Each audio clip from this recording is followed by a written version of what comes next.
यीशु ने कहा, तुमने मुझे नहीं चुना परंतु मैंने तुम्हें चुना है और तुम्हें नियुक्त किया है कि तुम जाकर फल लाओ और तुम्हारा फल बना रहे, कि तुम मेरे नाम से जो कुछ पिता से मांगोगे वह तुम्हें देगा।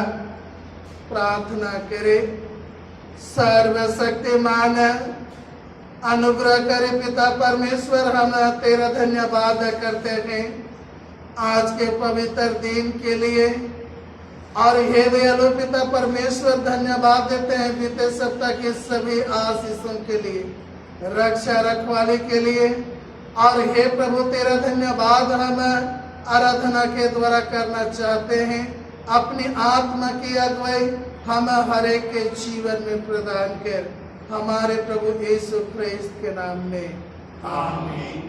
गीत हम लोग गाएंगे, गीत नंबर 200, गीत नंबर 200, पहला, दूसरा और अंतिम पद।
पहाड़ों पर उसके पांव क्या ही सुहाने हैं, जो शुभ समाचार लाता है, जो शांति की बातें सुनाता है। प्रभु यीशु ख्रिस्त का अनुग्रह, परमेश्वर पिता का प्रेम और पवित्र आत्मा की सहभागिता आप सबों के साथ रहे। आपके साथ भी रहे। शुद्धता की प्रार्थना एक साथ कहें। हे सर्वशक्तिमान परमेश्वर, तेरे सम्मुख सबके हृदय खुले हैं, तो सबके रहस्यों को जानता है और तो से बोलने के लिए छिपा नहीं है। आपकी पवित्र आत्मा की प्रेरणा से हमारे हृदय के विचारों को शुद्ध कर, ताकि हम पूर्ण प्रेम करें और तेरे पवित्र नाम की स्तुति करें, हमारे प्रभु यीशु मसीह के द्वारा। आमीन। स्वर्ग में परमेश्वर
प्रभु आप लोगों के साथ रहे,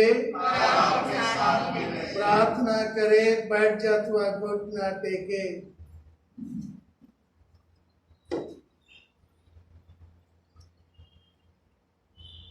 हे हमारे उद्धारकर्ता परमेश्वर, तेरी इच्छा है कि सब मनुष्य त्राण पाए और सत्य का ज्ञान जाने। यह वर दे कि जैसे प्रकार तेरे पुत्र ने पीड़ितों को अपना मार्ग तैयार करने के लिए भेजा, उसी प्रकार तेरे कलीसिया बीमारों को चंगा करने, दलितों को सहारा देने और तेरे प्रेम के शुभ संदेश को प्रचार करने के कार्य को निरंतर करती रहे। उसे प्रभु यीशु मसीह के द्वारा जो तेरे पवित्र आत्मा के साथ एक परमेश्वर और सदा जुगान जुग जीता और राज करता है। आमीन। हे सर्वशक्तिमान परमेश्वर, तेरी आशीष से पृथ्वी फलवंत होती है और मनुष्य के प्रतिपालन के लिए सब आवश्यक वस्तुओं को उपजाती है। हम विनती करते हैं कि किसानों के यत्न को सफल कर और धूप और पानी ऐसे परिमाण से भेज कि हम पृथ्वी के फसल को बटोरे और सदा तेरी दया से आनंदित रहे। जैसे तेरे पवित्र नाम की स्तुति हो हमारे प्रभु यीशु ख्रिस्त के द्वारा। आमीन। हे सर्वशक्तिमान परमेश्वर, तूने अपने पुत्र यीशु ख्रिस्त के द्वारा मनुष्य जाति की उन्नति के लिए मनुष्य के परिश्रम को पवित्र कराया है। हम विनती करते हैं कि ये से देश के सब उद्यमों पर आशीष उंडेल और जो उनमें लगे हैं उन्हें सफल कर कि सब परीक्षाओं और जोखिमों में सुरक्षित रहकर और अपने परिश्रम को योग्य फल पाकर वे तेरी इच्छा पर चलने से तेरी स्तुति करे। हमारे प्रभु यीशु ख्रिस्त के द्वारा, आमीन। हे परमेश्वर स्वर्ग पिता, तूने अपने पुत्र यीशु ख्रिस्त के द्वारा पहले अपने राज और उसके धर्म के सब ढूंढने वालों से प्रतिज्ञा की है कि जो कुछ उनके पोषण के लिए आवश्यक है सो उन्हें मिलेगा। हम विनती करते हैं हमारे ऐसे खेती बाड़ी की आवश्यकता में ऐसे परिमाण से जल वर्षा और धूप दे कि हम अपने सुख और तेरे प्रतिष्ठा के लिए भूमि के उपवास को प्राप्त करें। हमारे प्रभु यीशु ख्रिस्त के द्वारा, आमीन। हम अपने डायसिस के लिए प्रार्थना करें। हे परमेश्वर, अपने विश्वासियों के रखवाल और शासन करता, आपने दास हमारे बिशप विवास के पर स्वर्ग पर से अनुग्रह दृष्टि कर, जिसके हाथ में तूने इसे छोटा नाको डायसिस को सौंपा है और सदा उसकी अगुवाई कर और रक्षा करता रहा और उससे संभाल और पवित्र कर और यह वर दे कि वह धर्म उपदेश और शुभ चरण में ऐसे आगे बढ़े कि वह उस झुंड समेत जो उसे सौंपा गया है अनंत प्राण प्राप्त करे। हमारे प्रभु यीशु ख्रिस्त के द्वारा, आमीन। हे परमेश्वर, तूने सब जाति के मनुष्यों को एक ही लव से सारे पृथ्वी पर वास करने के लिए उत्पन्न किया और अपने धन्य पुत्र को इसे लिए भेजा कि जो दूर हैं और जो निकट है दोनों का मेल का प्रचार करे। यह वर दे कि इस देश के सब लोग तुझे टटोल कर पाए और हे स्वर्गीय पिता, उस प्रतिज्ञा को शीघ्र पूरा कर जो तूने की है कि मैं सारे मनुष्यों पर अपनी आत्मा उंडेलूंगा। हमारे त्राता यीशु ख्रिस्त के द्वारा, आमीन। हम इस समय परमेश्वर का वचन सुनेंगे।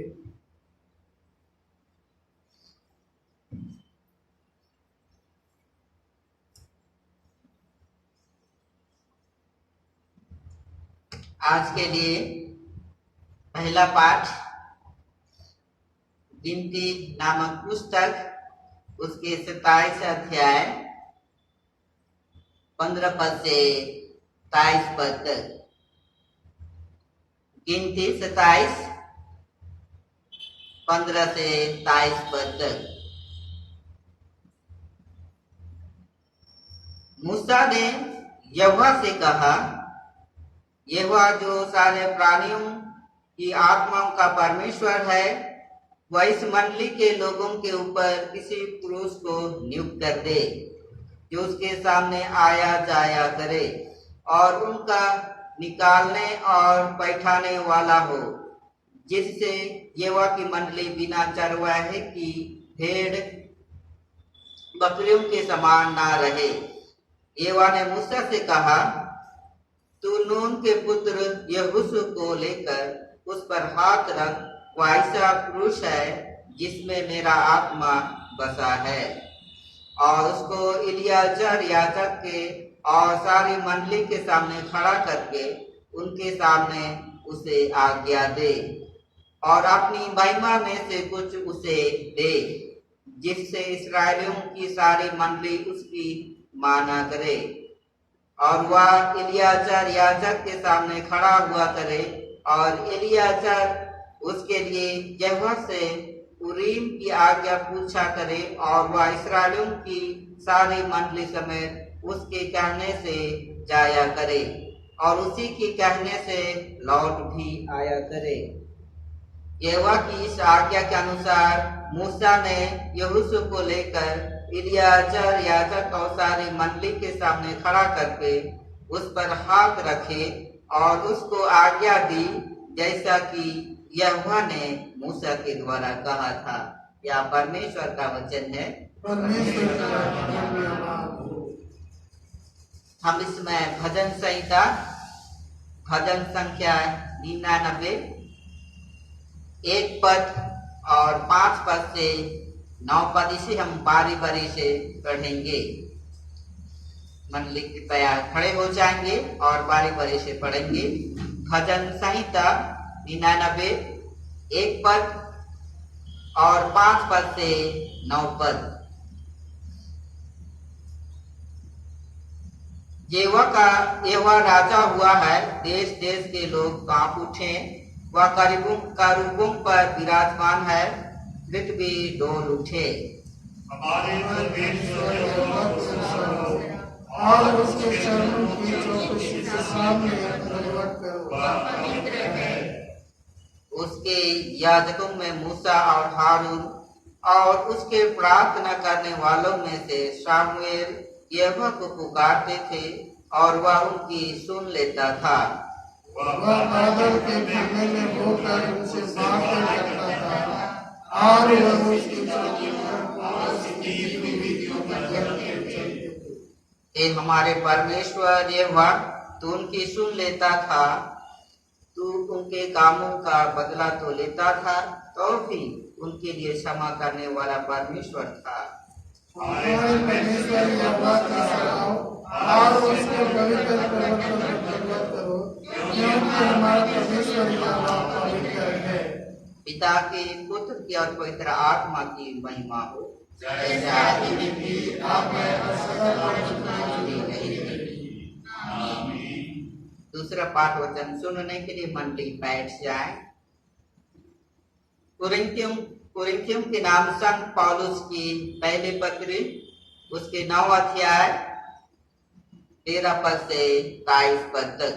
पहला कुरिन्थियों 9 अध्याय 13 पद से 22 पद तक।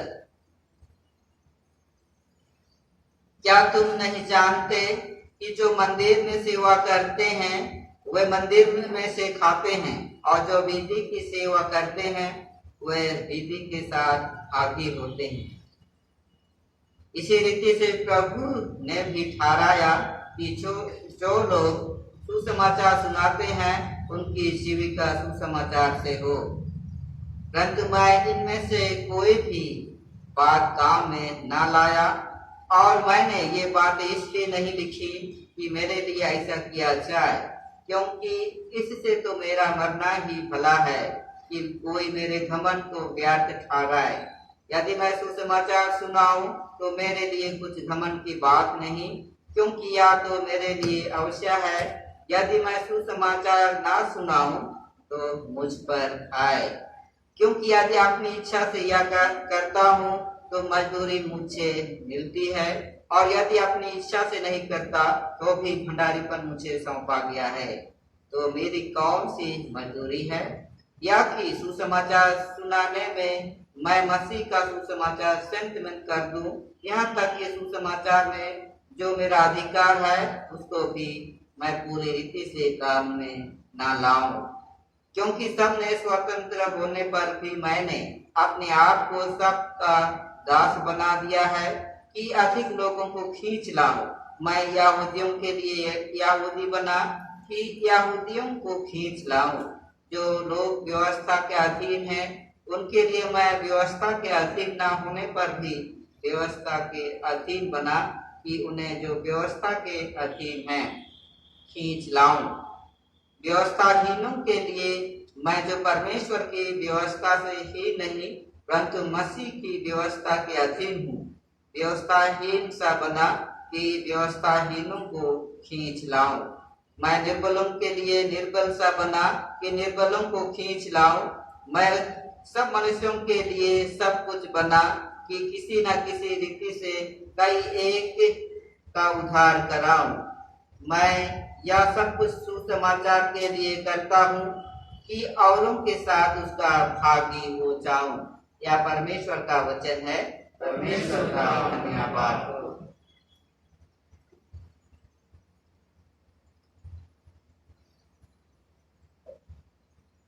सुसमाचार सुनने से पहले हम गीत गाएंगे। गीत नंबर 170, पहला, दूसरा और अंतिम पद।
प्रभु आप लोगों के साथ रहे।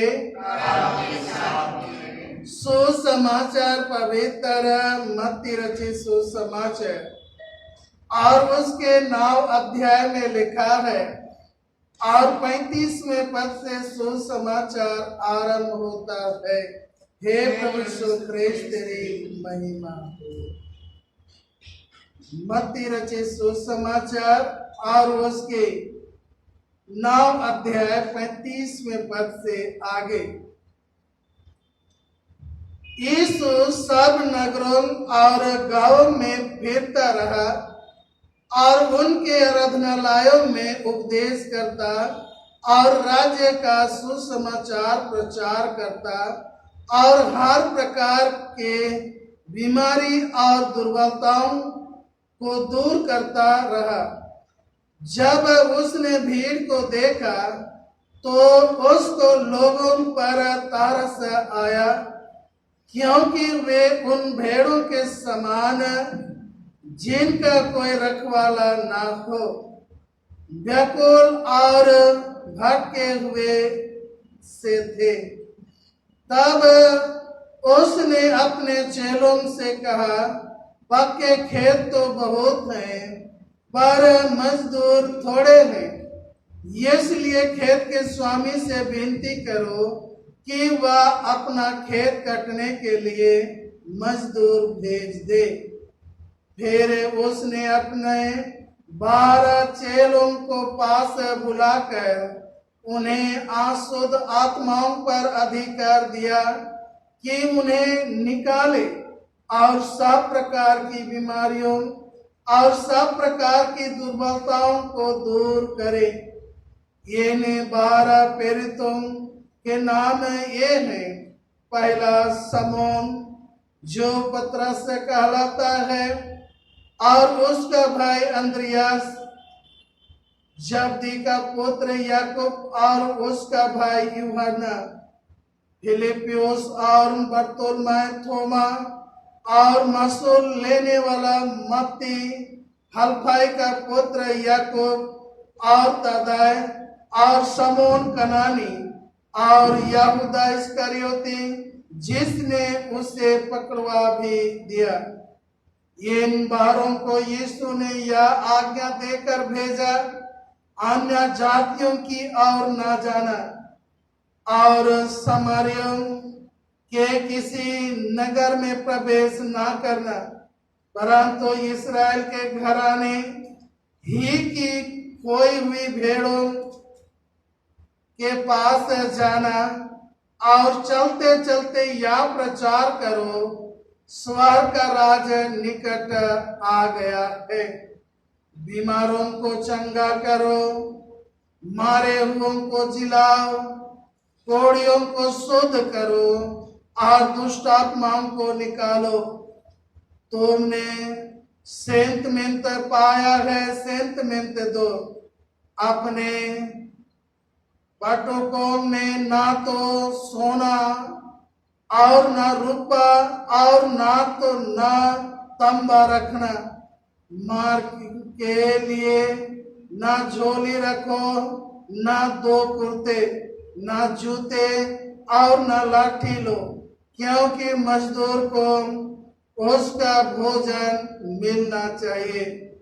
यह परमेश्वर का वचन है।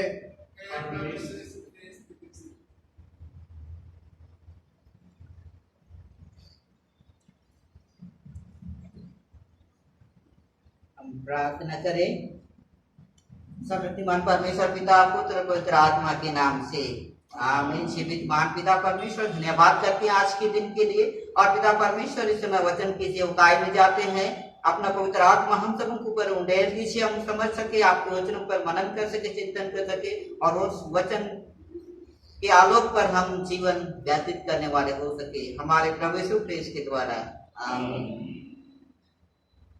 परमेश्वर का धन्यवाद करते हैं कि आज से हम फिर से परमेश्वर की स्तुति, महिमा और आराधना कर पाते हैं। इस महासंकट के समय में भी हम सबों को परमेश्वर ने सुंदर जीवन दिया है और सुरक्षा के रूप में रक्षा किया है, इसीलिए परमेश्वर का हम धन्यवाद करते हैं। आइए हम आज के वचन पर कुछ देर मनन करें, जो परमेश्वर का वचन के विषय में और आज के जंत्री पाठ के विषय पर हम कुछ देर मनन करें। जो आज का विषय, मनन का विषय है, जो लोग परमेश्वर का कार्य करते हैं उनको ही वह अपना कार्य सौंपता है। जो लोग परमेश्वर का कार्य करते हैं उनको ही अपना कार्य सौंपता है। आज के सुसमाचार में सुन रहे थे कि पक्के खेत तो बहुत हैं पर मजदूर थोड़े हैं, इसलिए खेत के स्वामी से विनती करो कि वह अपने खेत काटने के लिए मजदूर भेज दे। मसीह में प्रियो, परमेश्वर अपना योजना बनाता है और जो कि आज सुसमाचार में सुन रहे थे, यीशु जब अपना सेवकाई को आरंभ करता है और वचन का प्रचार करता है और लोग जब मत्ती के अनुसार से जो कि पहाड़ी उपदेश से शुरू करता है और लोग हम देखते हैं पहाड़ी उपदेश और फिर आराधनालय में भी उपदेश करता है। सबसे पहले हम देखते हैं लूका के अनुसार से, लूका जो कि आराधनालय से शुरू करता है, जो कि लेखक अलग अलग वर्णन करते हैं, लेकिन सबसे पहले तो आराधनालय से ही यीशु मसीह अपना वचन का प्रचार शुरू किया है। जो कि सबसे पहले अपना आराधनालय पुलपिट हम कहा कहते हैं, आज जो कि या मैदान में आज के बड़े बड़े वक्ता लोग देखते हैं, प्रीचर, चाहे पादरी फास्टर, चाहे बिशप, ये लोग अपना मैदान में प्रीच करते हैं, उपदेश करते हैं या आराधनालय में ये सच्चाई है कि यीशु सचमुच में आराधनालय से पुलपिट से उपदेश शुरू किया। लूका रचित हम देखते हैं तो अपना आराधनालय से शुरू करता है। हम यहाँ देखते हैं आज भी क्या करता, आराधनालय में उपदेश करता रहा और जो सुसमाचार का प्रचार करता रहा। और उस समय उसके पीछे इतना भीड़ हो गया, संख्या इतना भीड़ हो गया कि संभालना अकेले से यीशु को मुश्किल होना पड़ा और ये सामना करना पड़ा कैसे लोगों को कंट्रोल करेंगे। आज कुछ भीड़ लगता है तो कुछ सम्मेलन होता है तो वॉलंटियर हम लगा देते हैं और ऐसा कंट्रोल करने के लिए, जैसा आप अपना अपना कुछ फंक्शन करते हैं, प्रोग्राम करते हैं, कंट्रोल के लिए क्या वॉलंटियर्स लीडर सबको चुन करके कंट्रोल करते हैं। तो सेवकाई के इस यीशु मसीह की सेवकाई आरंभिक के समय में हम देखते हैं कि इनके जीवन में भी ऐसा ही हुआ कि लोगों को मैं कैसे सेवा करूंगा, कैसे अकेले से इतना भीड़ को संभालना मुश्किल है। उसी समय कहता है कि स्वामी से विनती करो, और क्योंकि पके खेत तो बहुत है, मजदूर कम है, इसीलिए अपना चेलों को यहाँ चुनता है। और आज के विषय में भी जो उसके कार्य करते हैं उन्हीं को परमेश्वर सौंपता है। आज के पुराना पाठ में हम देखते हैं तो वह जब मूसा का मृत्यु का समय हो चुका था, उससे पहले कि अपना इस्राएलियों को चराने के लिए अगुआ कौन करेगा चिंता करता है। और मूसा परमेश्वर से बात करता है, वह कहता है कि अब भेड़ के चरवा का एक चुन लिए, ताकि क्या उसके जान रहा कि मूसा का मृत्यु कुछ दिन में होने वाला है। वो इसीलिए कहता है कि परमेश्वर से कि ऐसा ना हो कि वो बिना चरवा का रहे भेड़ बकरी। इसीलिए वहां पर परमेश्वर से विनती करता है कि ऐसा पुरुष चुन ले। तो वह परमेश्वर मूसा से कहता है कि नून का पुत्र यहोशू को चुन ले और उस पर हाथ रखे, क्योंकि मेरा आत्मा उसमें बसा हुआ है। परमेश्वर उसी को चुनता है जो उस कार्य को करता है। सचमुच में नून के पुत्र यहोशू को यहाँ चुनता है क्योंकि परमेश्वर का आत्मा उसके ऊपर है। और परमेश्वर ने मूसा से कहा कि इलियाजर याजक है, उसके पास ले जाए, मंडली के पास हाथ रखे, और हाथ रखने के द्वारा उसको अधिकार मिलता है देख रेख करने के लिए। इस प्रकार से जो कि चुनता है, अधिकार रखता है, जो कि हाथ रखने के द्वारा ब्लेसिंग करता है और अधिकार देता है। क्या और ये जो याजकीय जो विधि है जो हाथ रखने के द्वारा और अभिषेक हमारा भी कलीसिया एपिस्कोपल में चलता है, जो कि ये हमारा बिशपीय शासन काल।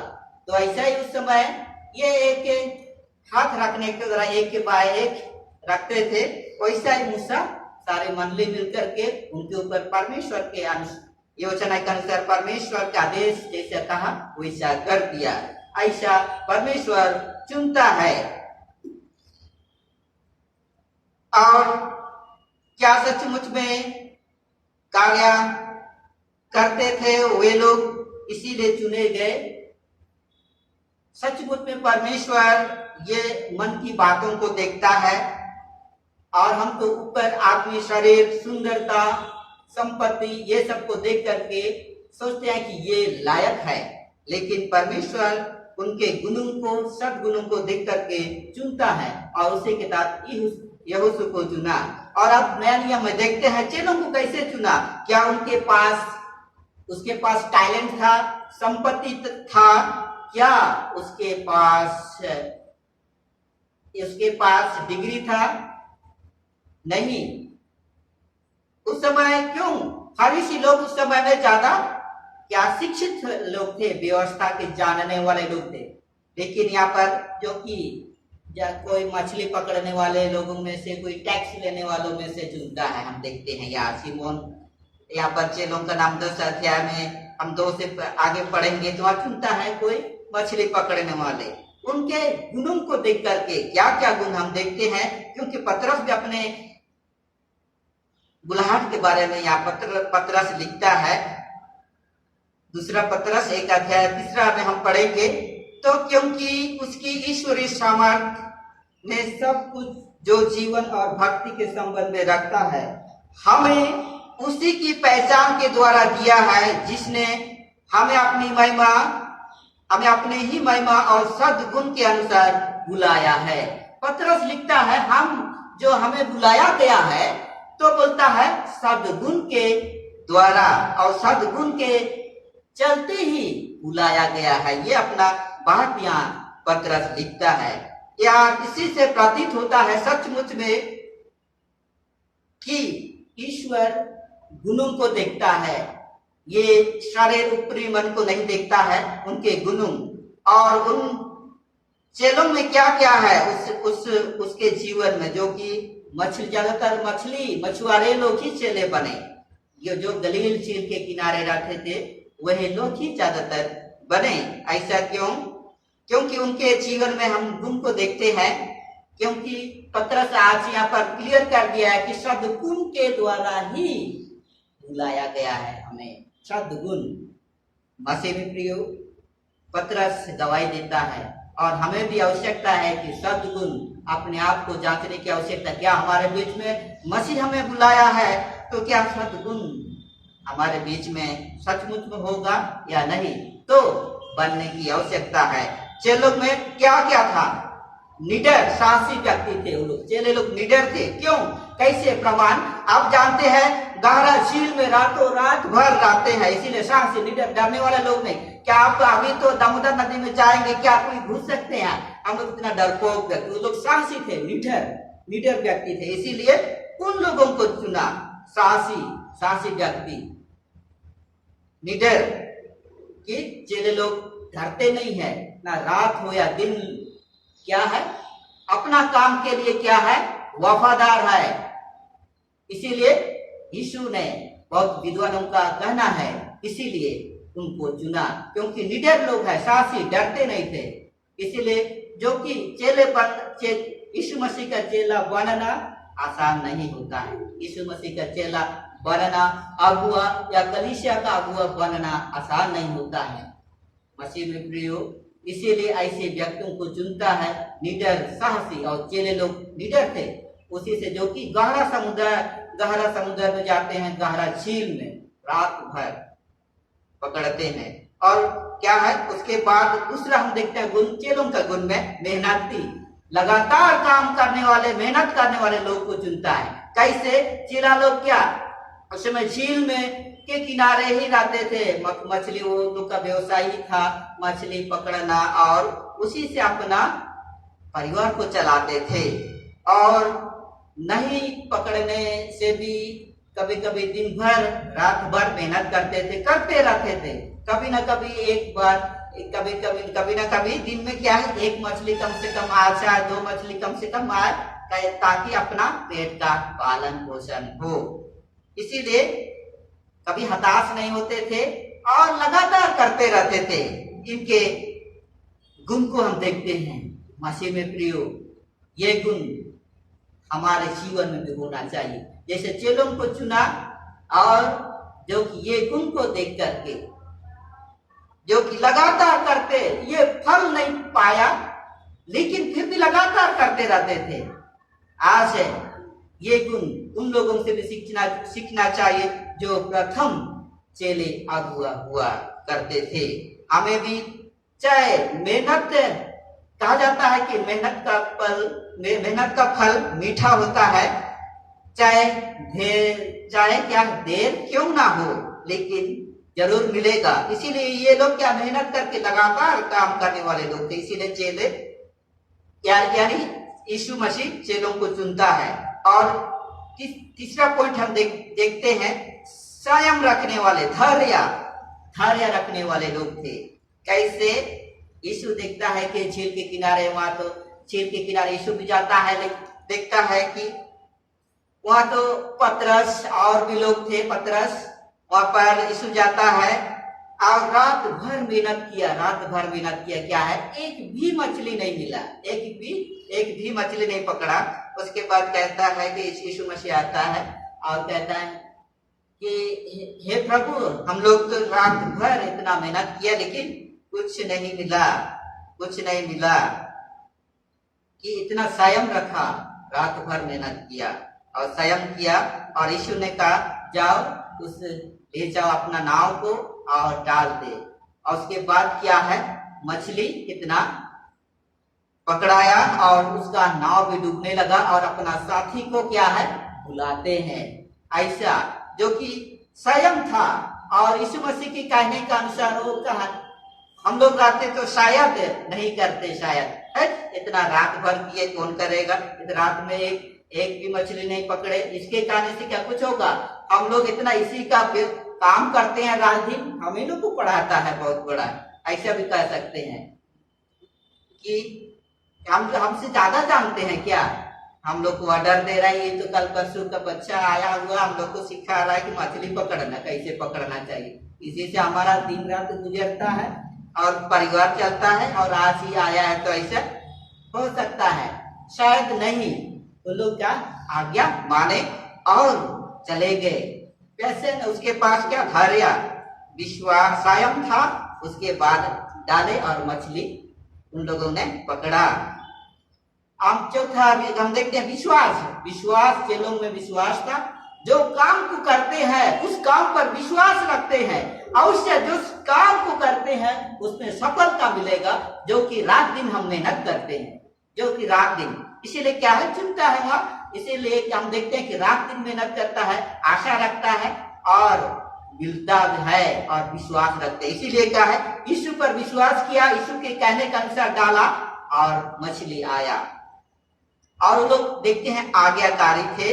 आज्ञाकारी ये गुण उनके ऊपर था, उनके अंदर था। आज्ञाकारी यीशु की बातों को मानते थे, उसके अनुसार चलते थे।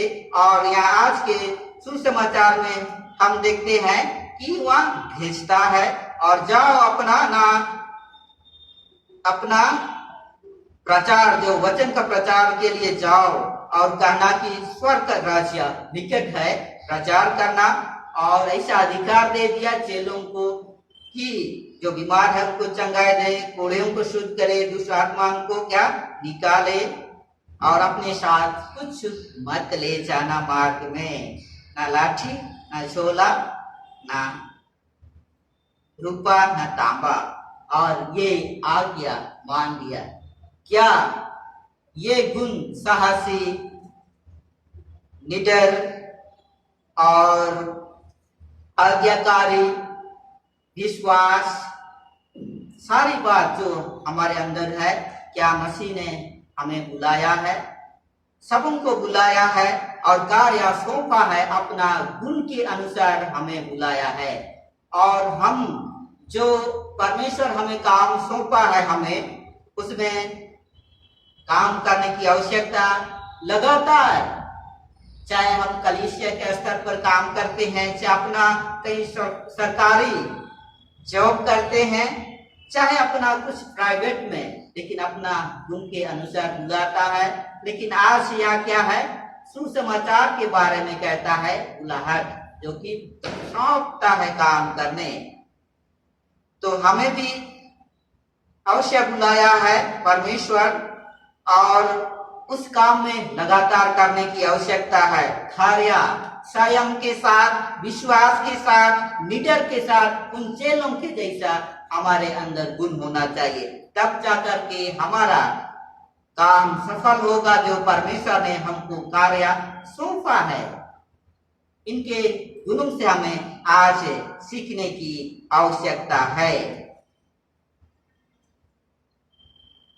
बड़े बड़े विद्वान, बड़े बड़े ज्ञानी लोग भी उस समय थे और मौका भी मिला था। यीशु क्या धनवान लोग भी, वो आया कि क्या आपके राज्य में आने के लिए क्या करना चाहिए, आपका काम आपके पीछे आने के लिए क्या करना चाहिए, क्या हम भी कर सकते हैं।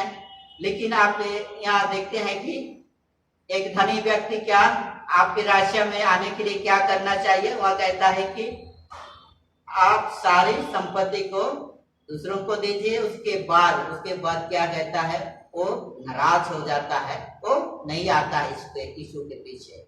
मसीह में प्रियो, हम एक चुने हुए हैं, हमें भी सचमुच में बुलाया है, ये हम विश्वास करते हैं। और जो उद्देश्य से हमें भी ना सिर्फ उस जमाने के चेले सिमोन पतरस, लेकिन हम भी एक मसीह के चेले हैं। तो मसीह के चेले जैसे गुण उनके अंदर था, हमें भी वैसा ही बनने की आवश्यकता है।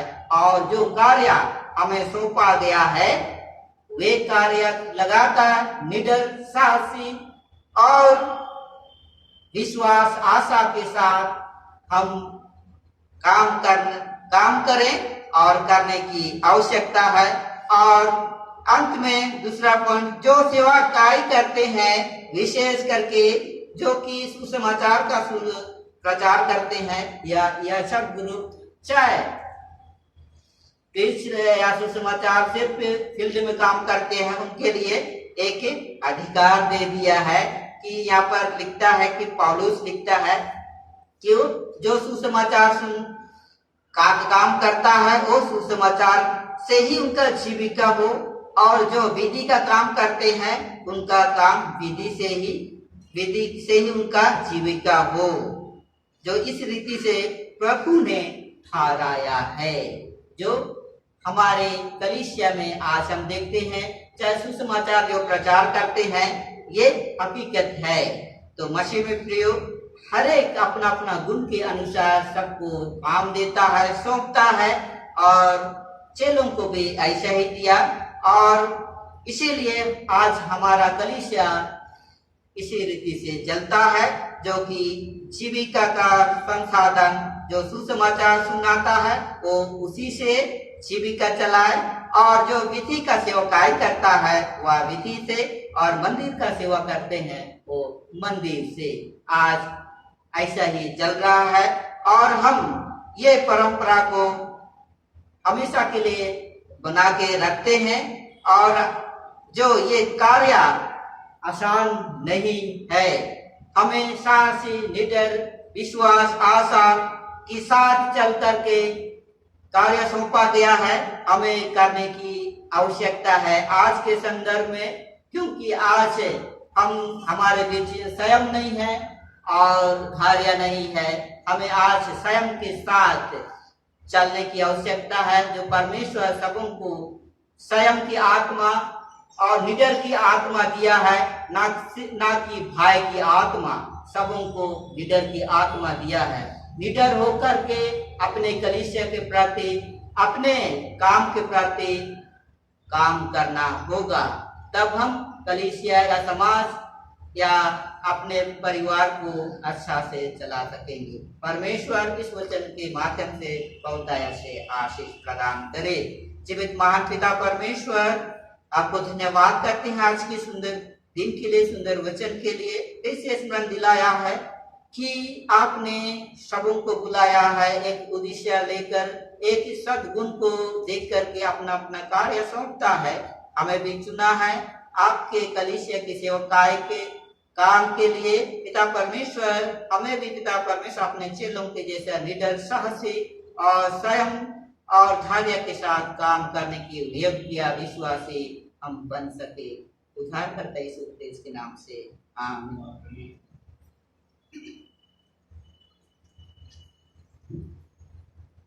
हम लोग अपने विश्वास की घोषणा प्रेरितों के विश्वास वचन के द्वारा एक साथ अंगीकार करेंगे। खड़े हो जाएंगे। मैं सर्वशक्तिमान पिता, स्वर्ग और पृथ्वी के सृष्टिकर्ता परमेश्वर पर विश्वास करता हूँ। मैं उसके इकलौते पुत्र हमारे प्रभु क्रिस्त पर विश्वास करता हूँ। वह पवित्र आत्मा के सामर्थ से गर्भ में आया और कुमारी मरियम से जन्मा। उसने पोंतुस पिलातुस के शासन में दुख भोगा। वह क्रूस पर चढ़ाया गया, मारा और गड़ा गया और मृतकों के लोक में गिरा। तीसरे दिन वह जी उठा, वह स्वर्ग पर चढ़ गया और पिता के रहने और विराजमान है। वह युद्धों में मृतकों को न्याय करने के लिए फिर आएगा। मैं पवित्र आत्मा पर, पवित्र सब लोगों की कलीसिया पर, संतों की संगति, पापों की क्षमा, एक ही पुनरुत्थान और अनंत जीवन पर विश्वास करता हूँ। आमीन। हम लोग ये समय परहित निवेदन की प्रार्थना करें। हम प्रार्थना करें। हे पिता, हम प्रार्थना करते हैं कि समस्त संसार में न्याय और शांति स्थापित हो और प्रत्येक व्यक्ति भरपूर जीवन प्राप्त करे। हे दयावान प्रभु, उन सब लोगों के लिए जो इस गांव नगर में रहते हैं, उन सब बातों को दूर करने के लिए जिनसे आपसी फूट और झगड़े होते हैं, और हमारे देश में सचेतता के बढ़ते के लिए हे दयावान प्रभु, उन सब लोगों के लिए जो कृषि उद्योग अथवा व्यापार में लगे हुए हैं, सब मजदूरों और कारीगरों के लिए, और उन सब के लिए भी जो अपनी सेवा से हमारी आवश्यकताओं की पूर्ति करते हैं। हे दयावान प्रभु, अध्यापकों और छात्रों, वैज्ञानिकों, लेखकों और कलाकारों और उन सब व्यक्तियों के लिए जो अन्य लोगों के विचारों और भावनाओं को प्रभावित करते हैं। हे दयावान प्रभु, उन सब लोगों के लिए जो दुखी हैं, बेरोजगार हैं, भूखे प्यासे, दरिद्र, दलित हैं, बीमार और मरणासन में, और उन सब व्यक्तियों के लिए जो ऐसे लोगों की सेवा और सहायता करते हैं। हे दयावान प्रभु, हमारे कतार देशों के सब शासकों के लिए, विशेषकर हमारे राष्ट्रपति, प्रधानमंत्री, राज्यपाल और मुख्यमंत्री, और उनके लिए भी जो लोगों पर किसी प्रकार का अधिकार रखते हैं। हे दयावान प्रभु, संपूर्ण मसीह समाज के तालमेल मिलाप के लिए और समाज संसार में उनकी गवाही और सेवा कार्य के लिए हे दयावान प्रभु, भारत के समस्त कलीसिया के लिए, उसके परिशुद्धता को हम विशेषकर हमारे मॉडरेटर, दक्षिण भारत की कलीसिया के मॉडरेटर, मार्तोमा कलीसिया के मेट्रोपोलिटन, हमारे बिशप के विभाग के, हमारे पुरोहित और तेरी कलीसिया के सब अन्य धर्म सेवकों के लिए कि वे सच्चाई और लगन से तेरी सेवा करें। हे दयावान प्रभु, हमारी प्रार्थना सुन। यह वर दे कि तेरे उन सब भक्तों के साथ जिन्होंने अपने जीवन में तेरी निष्ठापूर्वक सेवा की है, हम भी तेरे राज्य के नित्य आनंद में सहभागी हो सके। हे दयावान प्रभु, हमारी प्रार्थना सुन। हे स्वर्गीय पिता, अपने राज्य से प्रकट कर और हमारी प्रार्थना को सुन। हम तेरे पुत्र और यीशु के नाम से मांगते हैं। आमीन।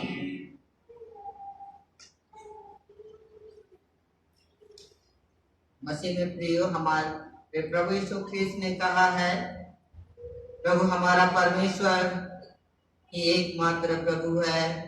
तू प्रभु अपने परमेश्वर को अपने संपूर्ण मन, संपूर्ण प्राण, संपूर्ण बुद्धि और संपूर्ण शक्ति से प्रेम कर, यह पहली आज्ञा है। दूसरी यह है, अपने पड़ोसी को अपने समान प्रेम कर। इससे और बड़ी और कोई आज्ञा नहीं है। परमेश्वर ने संसार से जब प्रेम रखा तो उसने अपना इकलौता पुत्र यीशु ख्रिस्त दे दिया कि वह हमें पापों से बचाए, स्वर्ग में हमारे लिए निवेदन करता हो और हमें शाश्वत जीवन में पहुंचाए। इसलिए हम पश्चाताप और विश्वास के साथ अपने पापों का इंकार करें। हम परमेश्वर की कृपा से उसकी आज्ञाओं का पालन करने का और सब लोगों के साथ मेल मिलाप और प्रेम से रहने का दृढ़ संकल्प करें। हम एक साथ प्रार्थना करें। हे सर्वशक्तिमान परमेश्वर, हमारे स्वर्गीय पिता, हमने वन वचन और कर्म से तेरे विरोध और एक दूसरे के विरोध पाप किया है। हमने अपने आज्ञा और निर्भरता के कारण और जानबूझकर बुराई की है और भलाई करने का असफल कर रहे हैं। इस और अंतर्गत से पश्चाताप करते हैं। तेरे पुत्र यीशु ख्रिस्त हमारे लिए प्राण दिए, उसी के कारण हमने जो पाप किए क्षमा कर और भविष्य में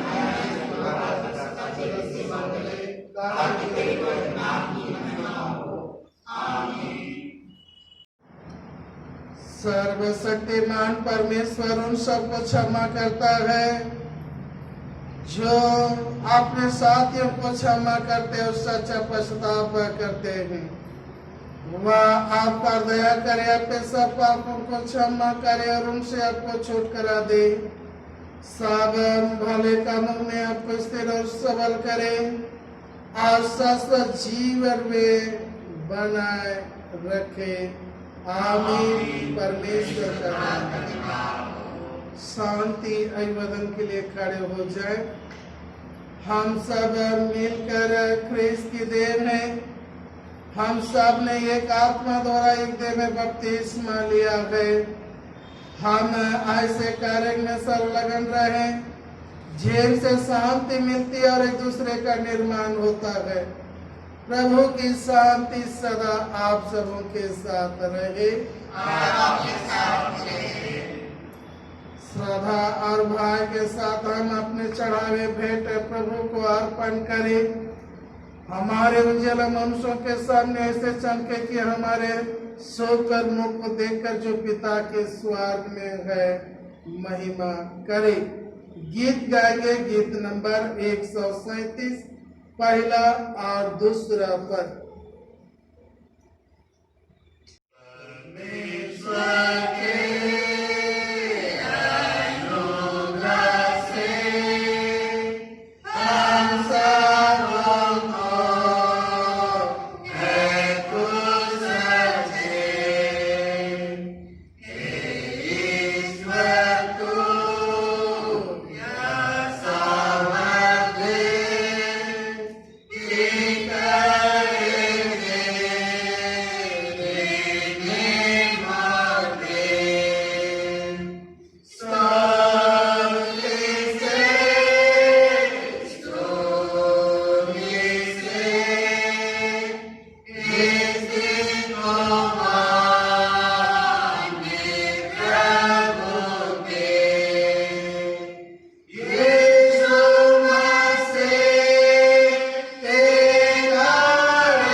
दान के लिए प्रार्थना करें। सर्वशक्तिमान अनुग्रह करे पिता परमेश्वर, तूने कहा है जैसे कामों में हाथ बटाएगा मैं उसमें आशीष दूंगा। हे प्रभु, तूने हमारे कार्य पर आशीष दी और तेरे दिए हुए संपत्ति में से आज तुझे हम भेंट चढ़ाते हैं। हे दयालु पिता परमेश्वर, हम प्रार्थना करते हैं तू ये से भेंट दानों पर अपने आशीष देके पवित्र कर, ताकि हे दयालु पिता परमेश्वर कलीसिया में तेरे सेवा और ऐसे पेरिस के उन्नति के कार्य में आए, हमारे प्रभु यीशु ख्रिस्त के नाम में आमीन। प्रार्थना करें, बैठ जाते वक्त अपना टेके।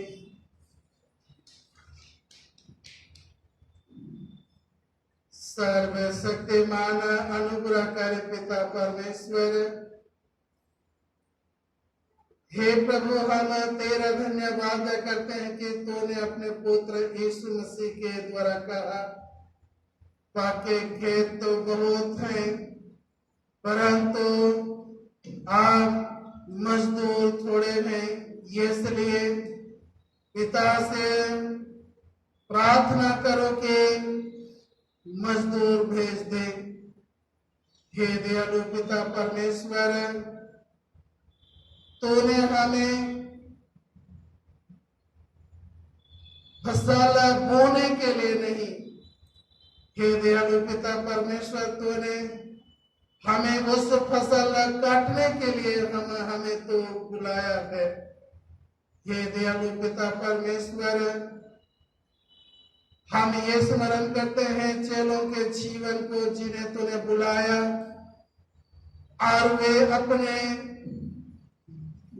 अपने उस जीविका, अपने प्रियजनों को, घरों को छोड़कर हे प्रभु तेरे पीछे हो गए। और दयालु पिता परमेश्वर, तूने भेजा और वे उस कार्य के निमित्त निकल गए। हे दयालु पिता परमेश्वर, आज हे प्रभु वह फसल खेत उस ऐसे देश के कंगाल लोग हैं जो तेरे वचन को कभी नहीं सुने हैं। वह पक्के खेत है प्रभु, संसार में उस बीमार, दुखित और रोग में पड़े हुए लोग हैं जिन्हें हमें चंगाई देने की आवश्यकता है। हे दयालु पिता परमेश्वर, आज पक्के खेत वे लोग हैं जो शैतान, दुष्ट आत्मा और तरह तरह बुरे कार्य में आज लीन है। हे दयालु पिता परमेश्वर, हम प्रार्थना करते हैं कि हम सबों को ऐसे सामर्थ और अगुवाई दे, ताकि हे प्रभु जैसे तेरे चेले जाकर रोगियों के लिए प्रार्थना किए और वे चंगे हो गए, वे दुष्ट आत्मा को निकाले और आकर हे प्रभु उन्होंने तुझसे कहा, हे प्रभु रोग और दुष्ट आत्मा भी हमारे पास में है। हे दयालु पिता परमेश्वर, होने दे कि हमें जो तूने चुना है और बुलाया है कि हम तेरे सेवा कार्य को करें। हे प्रभु, पेरिस में तूने इस निमित्त हमें चुना है, नियुक्त किया है कि हम हे प्रभु उस सेवा कार्य को कर सके, उस पके हुए फसल को आनंद पूर्वक अमल कर सके। हे दयालु पिता परमेश्वर, ये से हम तेरे कार्य में हे प्रभु हम सबों को सदा अगुवाई दे, ताकि हम उस कार्य को करें और हे प्रभु तेरे महिमा के निमित्त अपने जीवन में फल बटोर ले। और दयालु पिता परमेश्वर, तेरे नियुक्त दास दासी के रूप में हम ठहरे और हे प्रभु उस बुलाहट के योग्य बने और तेरे सेवा कर सके और हरेक के सेवा तेरे ग्रहण योग्य हो। हे दयालु पिता परमेश्वर, हम इस जिम्मेवारी को करना चाहते हैं। हे प्रभु, हमें सामर्थ्य शक्ति दे, हमारे साथ रह, ताकि हम तेरे महिमा के निमित्त उन कार्यों को कर सके जो अधूरा है। हे दयालु पिता परमेश्वर, हम तेरा धन्यवाद करते हैं उन सभी लोगों के लिए जिन्हें तूने अपने जन्मदिन में प्रवेश करने की आशीष दिया है। हे प्रभु, अपने उस विवाह वर्षगांठ में प्रवेश करने के लिए, मनाने के लिए तूने अनुग्रह दी है। हे प्रभु, हम उन लोगों के लिए तेरा धन्यवाद करते हैं जिन्हें तूने अद्भुत रीति से उनके साथ रहा और उनकी रक्षा और रखवाली की है। हे दयालु पिता परमेश्वर, हम प्रार्थना करते हैं कि आगे भी हे प्रभु हमारे साथ रह, ताकि हम तुझ में सुरक्षित रहें और तेरी महिमा करें। हे दयालु पिता परमेश्वर, रामगढ़ पेरिस में जितने भी मसीही परिवार हैं और परिवार में जितने माता पिता, भाई बहन, बच्चे हैं, हे प्रभु ये की रक्षा और रखवाली कर, और वो सब प्रेम को हे प्रभु तो हर एक परिवार में तो उंडेल दे, ताकि तेरा प्रेम में सभी परिवार, मसीह परिवार में बनी रहे।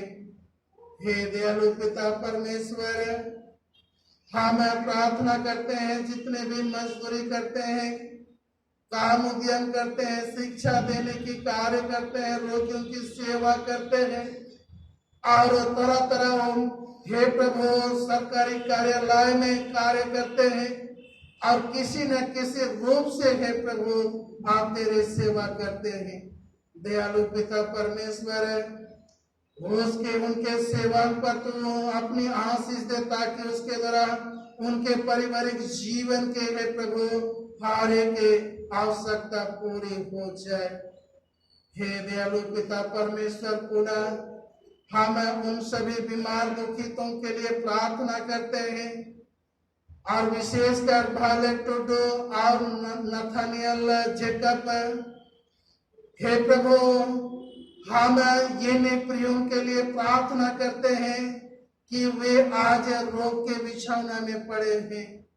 हे दयालु पिता परमेश्वर, तो आपने अनुग्रह कर और हे प्रभु अपने उस सामर्थ्य नाम और लहू लुहान हाथों से उनके जीवन को छूकर अपने पुत्र यीशु नासरी के नाम से उन्हें स्वास्थ्य और चंगाई प्रदान कर, पढ़ने लिखने वाले के भाई बहन और बच्चों को ज्ञान और बुद्धि से परिपूर्ण कर, ताकि पढ़ाई लिखाई के द्वारा हे प्रभु वे निरंतर आगे बढ़ते जाएंगे।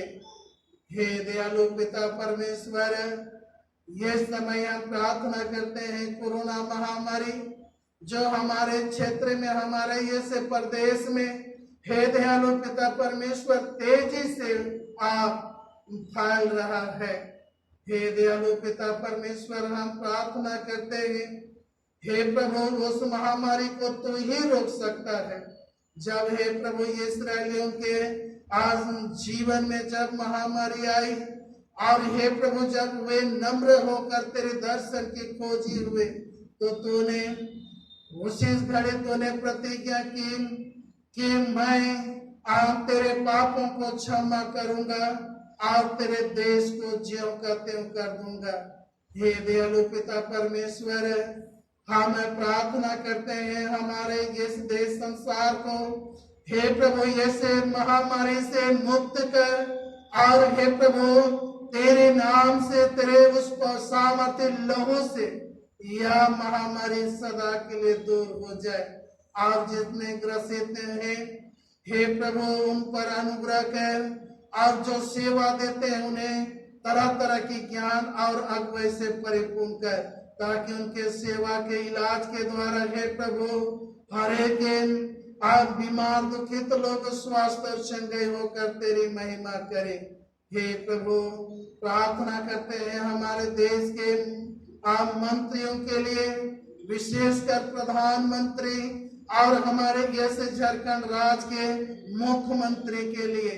हे प्रभु इनके साथ रह, इनकी रक्षा रखवाली कर, और हे प्रभु जो भी जनता की भलाई के लिए हम निर्णय लेते हैं उस कार्यों को करने में हे प्रभु तो आप उनकी सहायता और अगुवाई कर, ताकि हे प्रभु उनके द्वारा भी तेरी ये इच्छा योजना पूरी हो सके, तेरे महिमा की कार्य हो सके। हे दयालु पिता परमेश्वर, हम बीते सप्ताह के सभी दिनों के लिए तेरा धन्यवाद करते हैं और इसे आने वाले सप्ताह के जीवन को तेरे हाथ में सौंपते हैं। हे प्रभु, प्रार्थना करते हैं तो हम एक के और ढाल हो, एक के रक्षक हो और एक के रक्षक। और हे दयालु पिता परमेश्वर, ये समय हम छोटा नागपुर डायसिस के लिए प्रार्थना करते हैं, जो हे प्रभु, जो गड़बड़ी के कारण हमारे डायसिस में ऐसी परिस्थिति है, जो हे प्रभु गंभीर के समय है। हे दयालु पिता परमेश्वर, ऐसे समय में हम सबों की सहायता अगुवाई कर, ताकि हम अपने बिशप स्वामी के साथ एकता में बने रहें और एकता के साथ उस बुराई की, गलती की हे प्रभु हम विरोध करें। और हे प्रभु, वो कलीसिया में ऐसे हरेक हे प्रभु बुराई के कार्यों को तो दूर कर दे, ताकि हमारे डायसिस में हे दयालु पिता परमेश्वर कुशल चैन और शांति और लोगों में, सेवकों में हे प्रभु मेल मिलाप आप बनी रहे और यह डायसिस से उन्नति के मार्ग में आगे बढ़ते जाए।